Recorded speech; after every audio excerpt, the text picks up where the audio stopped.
To everybody, and I really appreciate the hospitality. For the last 13 years I've lived in West Marin, and as I've worked to try to initiate or be part of social change for the last 40 years, I've been really moved by social movements and how at the end of the day elected officials are very important.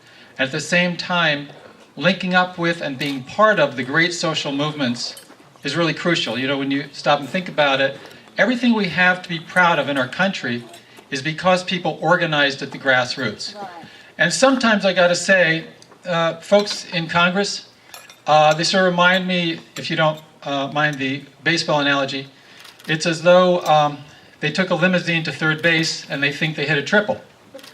The fact is that elected officials are supposed to serve us, and everything that we can now move forward on and build on is because people in gatherings like this around the country did the hard work of organizing. Now, there's no doubt, I think, that the new Second Congressional District will be held by a Democrat when the seat is filled. That's really crucial. And we will face a choice of what kind of Democrat. So I'd like to say a little bit about the kind of Democrat I am. I'm an unapologetic progressive Democrat. I believe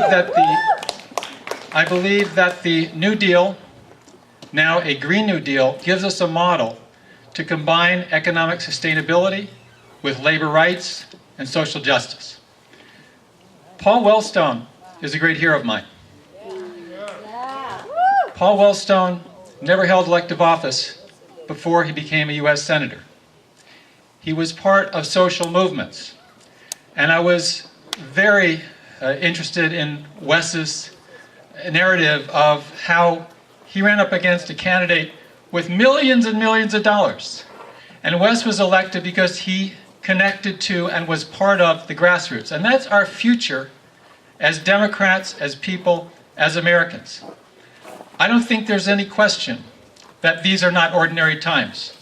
And I believe that when we're in a deep blue progressive district, we ought to send a strong progressive to Congress. Yeah. That is essential. Yeah.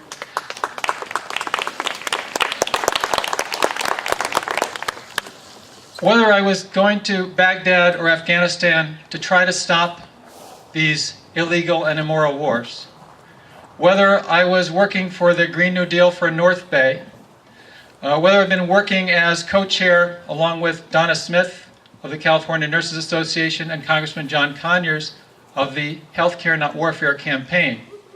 And as I've looked at all of the problems that we face, from global warming to the attacks on working people and the public sector and so forth, I see those spheres of problems in a sense with two key aspects at the core.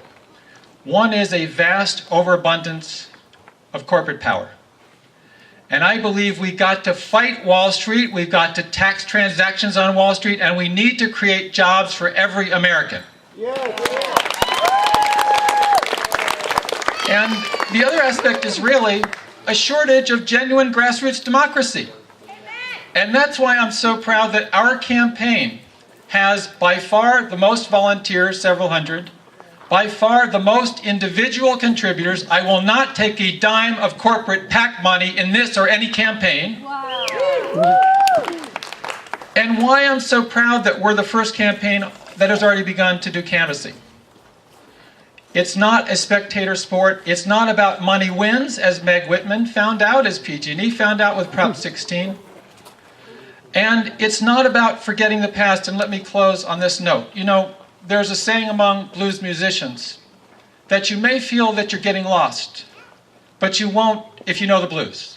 And in politics, sometimes it may seem that we're starting to get lost, and I feel we won't get lost if we remember the work and the message and the words and the spirit of Martin Luther King Jr. Not just the dreamer, but the man who went to Memphis and fought for sanitation workers and lost his life doing so. Today we have an opportunity to fulfill not just the dream of civil rights, but also the imperative of worker rights, protecting the environment, and a world of social justice. And when Dr. King talked about the madness of militarism, his term, he was talking about the challenge to our own decency and capacities in our own society. And so that's why, as co-chair of Healthcare Not Warfare, I'm so eager to make the connections of these issues that have stolen millions and millions of dollars every month from Mendocino County to pay for wars that can't be won and shouldn't be fought.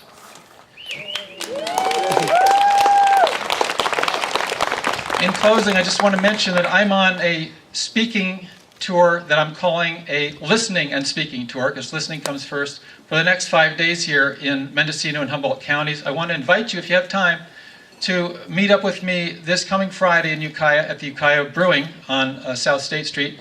And that's this coming Friday at 4:30 p.m. And look forward to seeing you many, many times, I hope, in the next year. Thanks so much.